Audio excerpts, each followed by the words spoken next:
Hi again. My name is Sharon Jeffess. I hope you listened to the first recording of teaching art in high school. And this is using art to reinforce core subjects. We're going to go ahead right now and get started.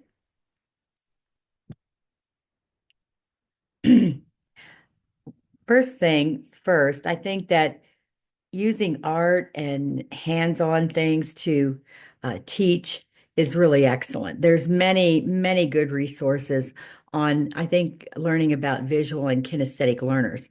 A lot of times you have kids that are very talented and very creative, and they don't like art and they don't like math, and they have a lot of difficulties with it.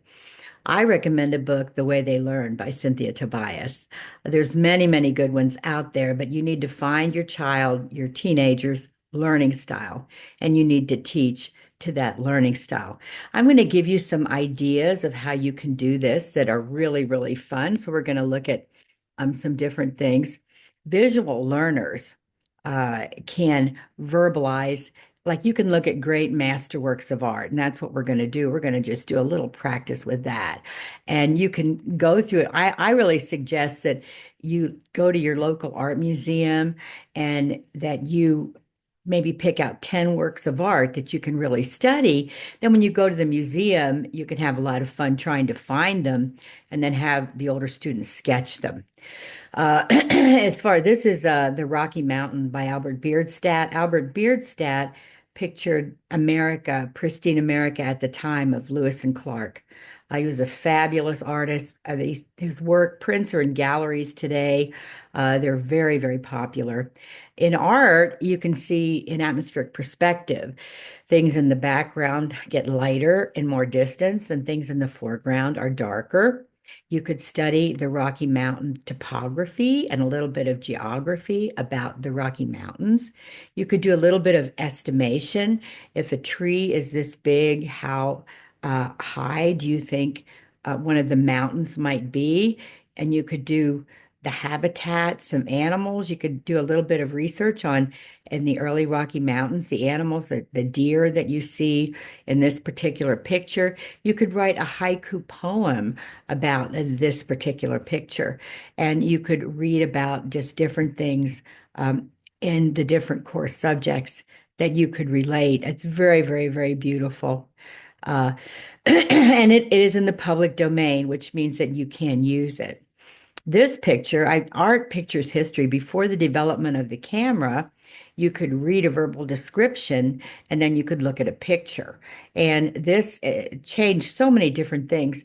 The pioneers were very afraid of the Native Americans when they went west because of artwork in Harper's Weekly, Frank Leslie's Illustrated News, sometimes very scary pictures.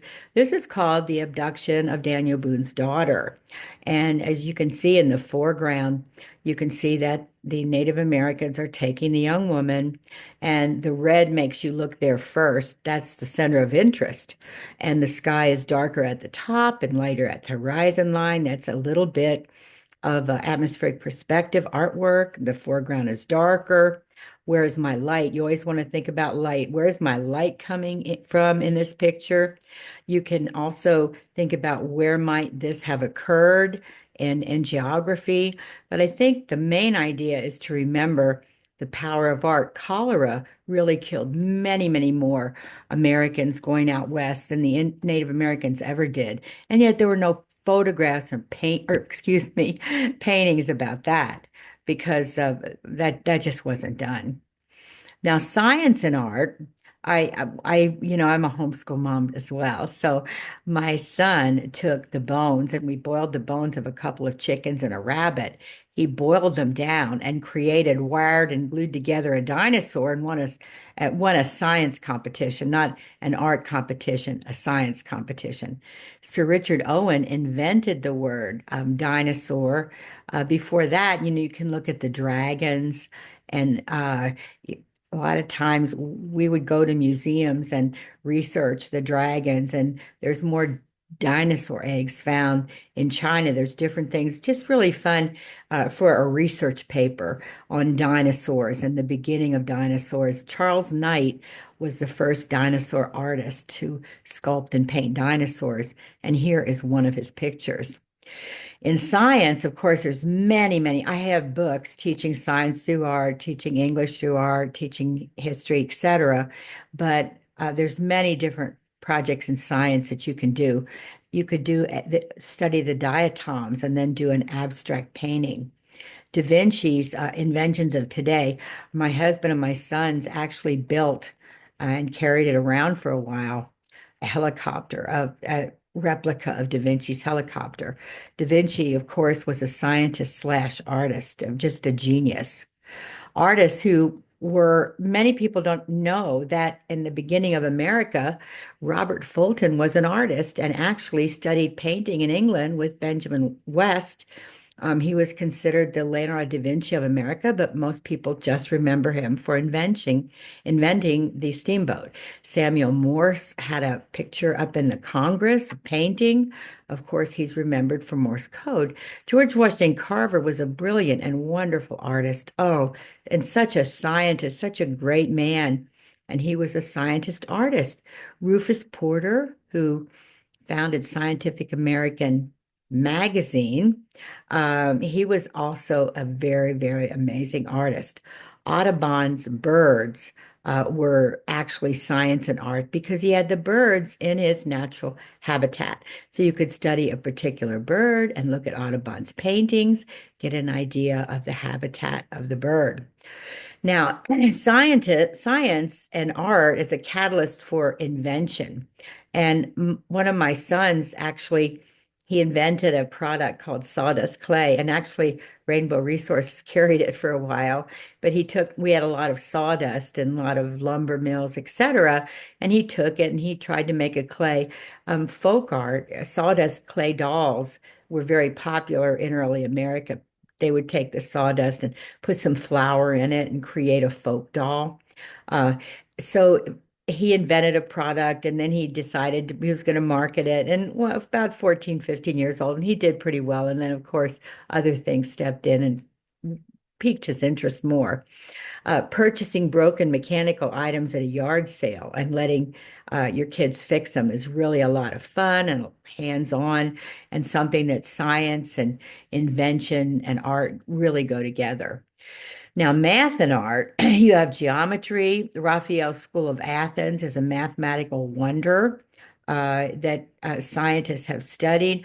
I actually found out about M.C. Escher from a book. Scientific American had an article. They have an article written about him and his art. Tessellation, symmetry, fractals is a mathematical formula typed into a computer. So science, when you study, you can make a mobile of the different classifications of animals. There's just so many different ideas that you can incorporate in science and art.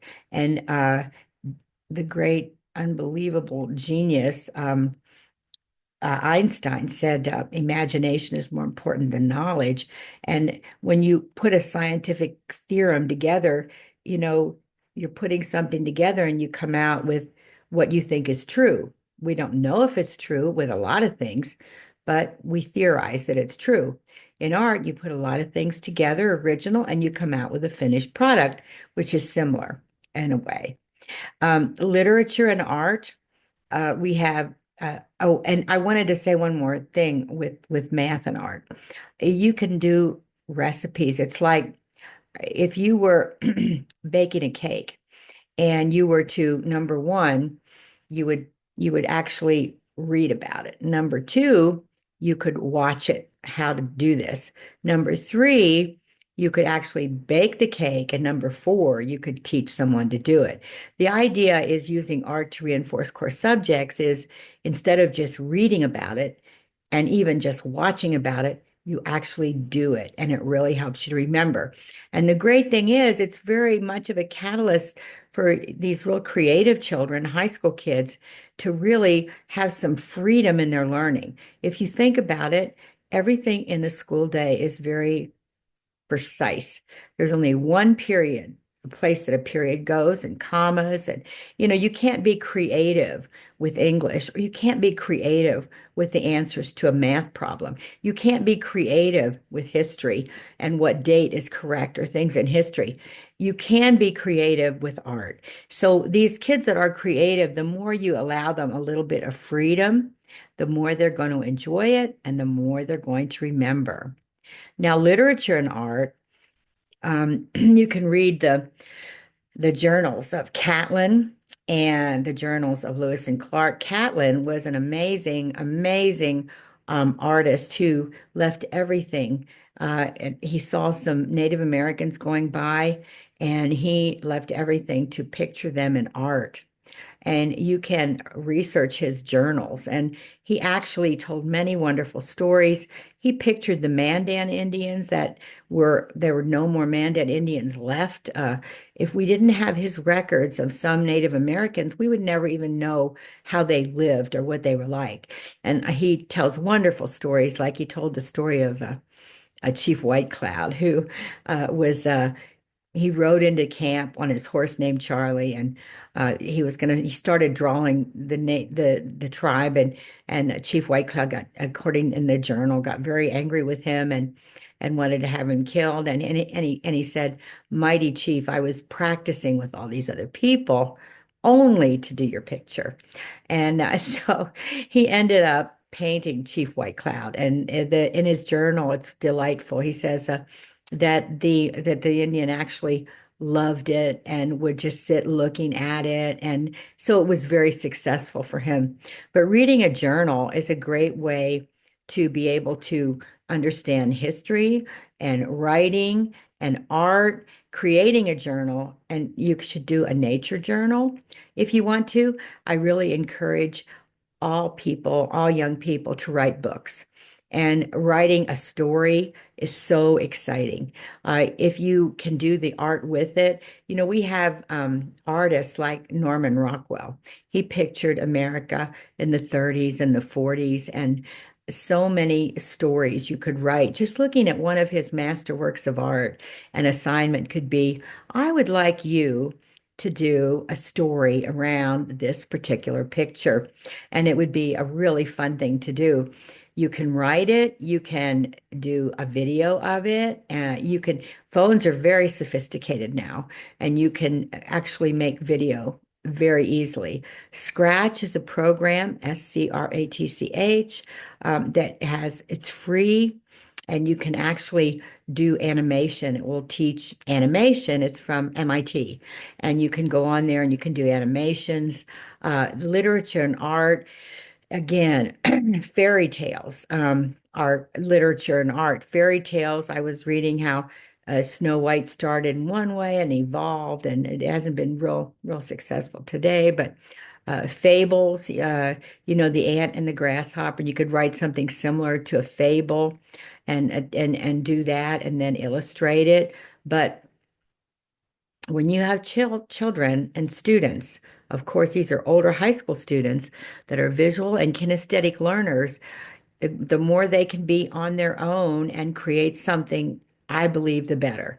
When they can have ownership of it. If they illustrated, if they wrote a story, if they did a video, but you want to teach them, and that's the other part of these two workshops I'm doing, how to be the best of the best and how to get excellence in technique and in the elements and principles of art. But you want them to be creative in being able to come up with something. Children and students are so inundated with everything and the internet today. They're inundated visually with quick little things that don't capture their intention for very long, but capture it totally. And when they go into, like, maybe 10 years ago, even, where you would have a student, you'd want them to work quite a while on something and be focused. It's very, very different today because unless you haven't allowed them to be online, which is very, very difficult. But you want them to have that wonderful experience of hands-on creating.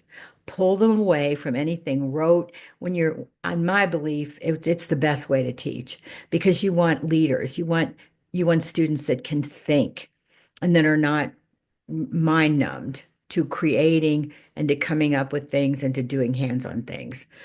Now that comes to English and art. I've had students that have designed their own comic books.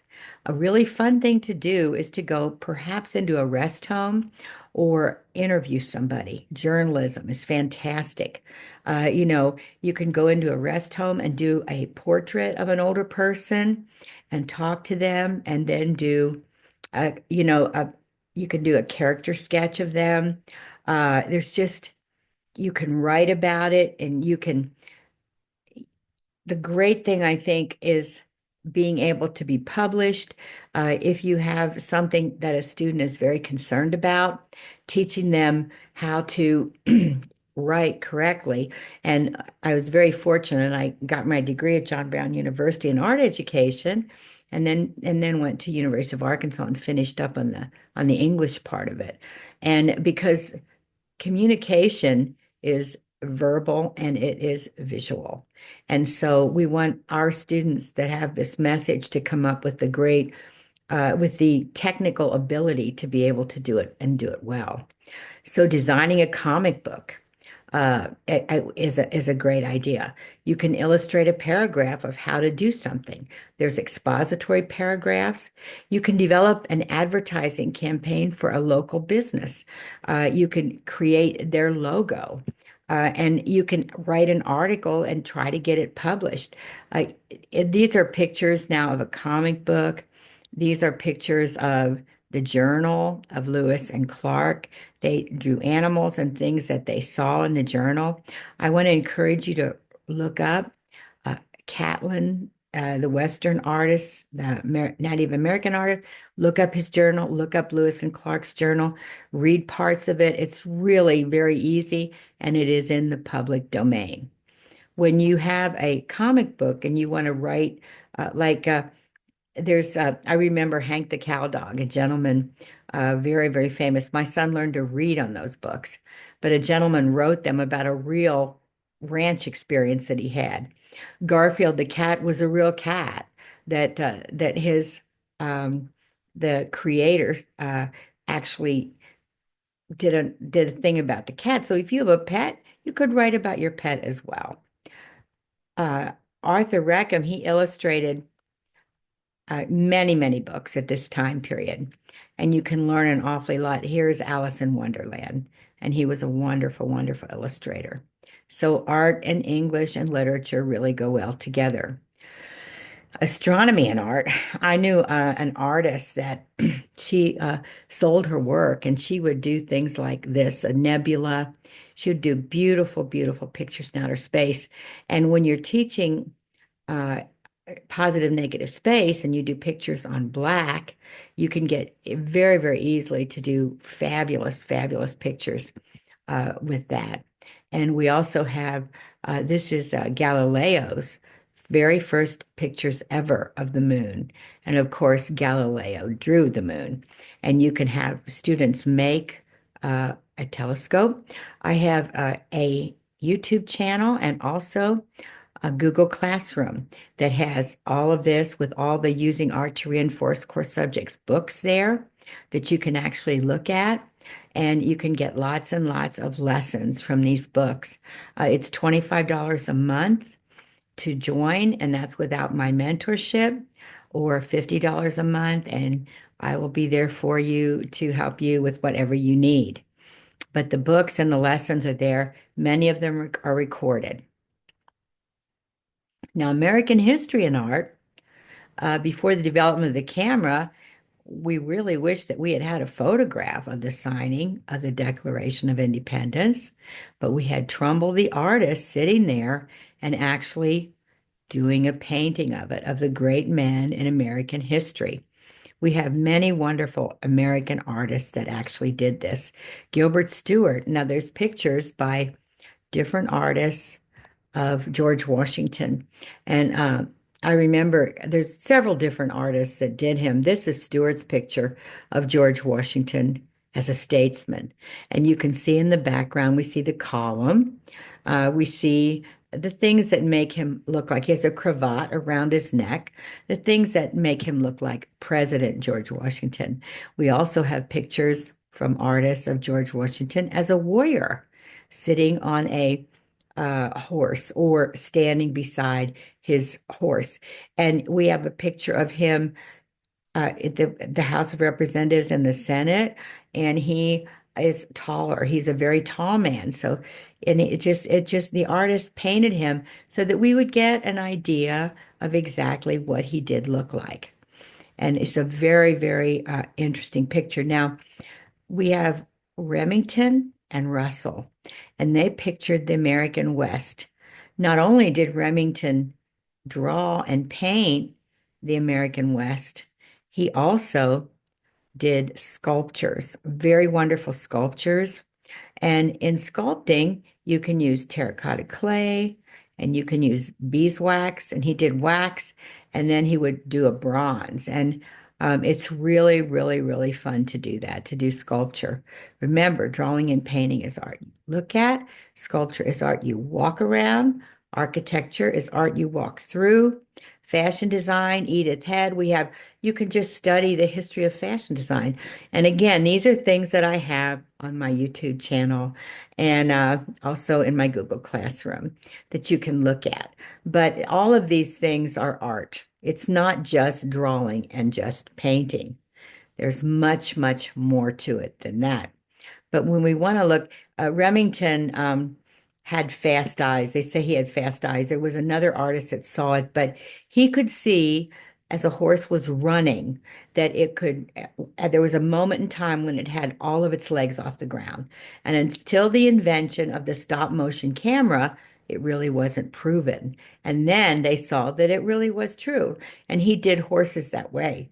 At the time, before the invention of the camera, artists would follow the troops at war, and they would send the pictures back in black and white to Harper's Weekly and Frank Leslie's Illustrated News, instead of having, like today, we think of a photographer, which is an art that would follow the troops and take photographs as a visual record.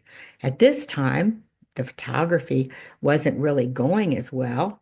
It wasn't as prolific. And so you'd have artists that would do this. And Remington was just a very, very wonderful artist that pictured American history. American folk art. We have a very rich heritage in American folk art. American folk art, we have quilting, we have dolls, we have the sawdust head dolls. There's so many different things. We have weather vanes, we have old paintings, Pennsylvania Dutch chess and fracture, which is writing from the Pennsylvania Dutch, beautiful wedding announcements and etc. So we have a very rich heritage in folk art. Then you can practice some of that. Now, history and art, we have petroglyphs and megalithic sculptures that we can look at. Easter Island.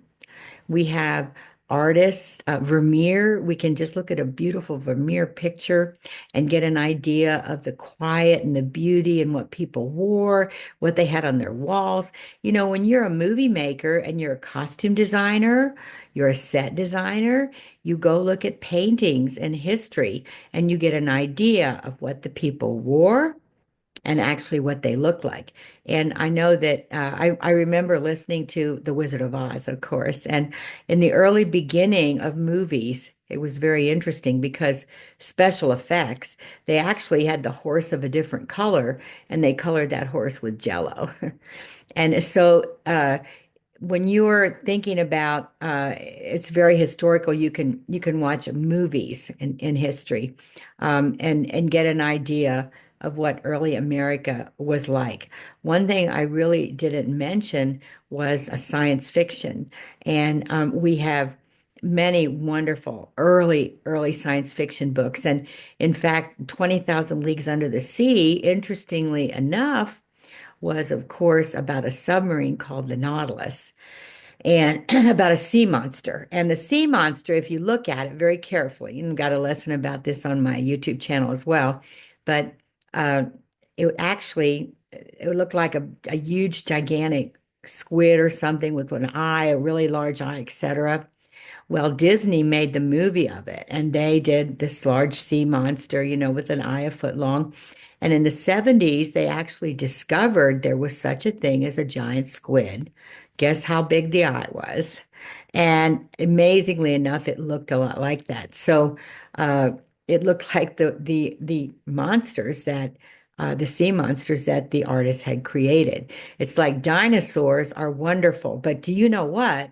My husband made life-size dinosaurs, and they're actually the creation of an artist. They don't fax you photographs. They fax you pictures of the bones. And then you surmise Steven Spielberg, the artist, really defined what dinosaurs look like. And I know my husband would build life-size dinosaurs, and he did one for a museum, and they would, he just the colors, when you think about it, we really don't know what colors dinosaurs are.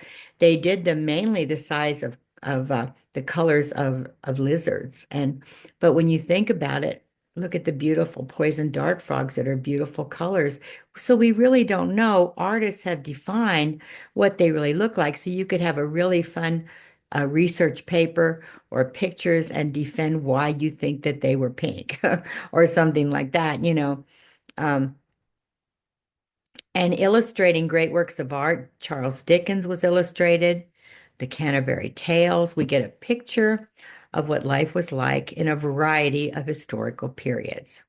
Now, geography and art, I remember, and I'll never forget losing this. It was so very sad because I actually had a real retablo.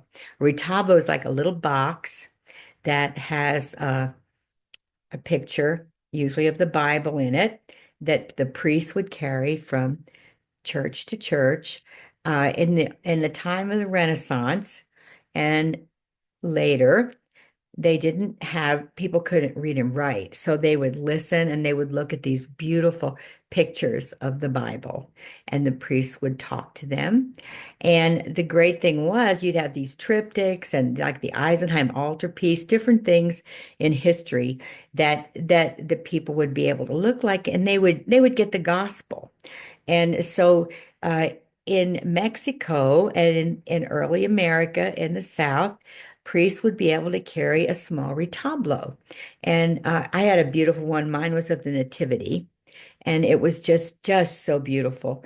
And it was actually a folk art, but you would learn about the Bible from that as well. And that's another folk art of Mexico. There are many, many different folk arts. Pablo Picados, we have beautiful African works of art in Russia, the Matryoshka dolls in China. We have so many beautiful folk art pieces that we can study. I have a book, Geography Through Art, and it's carried by Geography Matters, and it gives you all of this if you want to study geography in a very hands-on way. Architectural wonders, doing pictures of deserts and mountains and oceans. All the world have their importance in the study of geography and the wonders of the world. And we actually looked at the Great Wall of China with my sons. We did a lesson.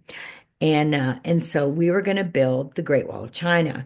And at that time, they would give away mat board scraps. And you could just go to the mat store and say, "Can I have your scraps?" These were wonderful to build with. Architects actually make buildings from these pieces of mat board. And so they gave us a lot of these. And so we decided that my boys were going to build the Great Wall of China. Well, it ended up that it looked more like Noah's Ark. So we ended up with Noah's Ark. However, you can build the Roman Colosseum. If you have a student that wants to be an architect, there's very many, not only Falling Waters, I suggest studying that. If you want to be an architect, they say Brunelleschi's dome in Florence, the architects come and they weep. Sullivan invented one of the inventors of a skyscraper.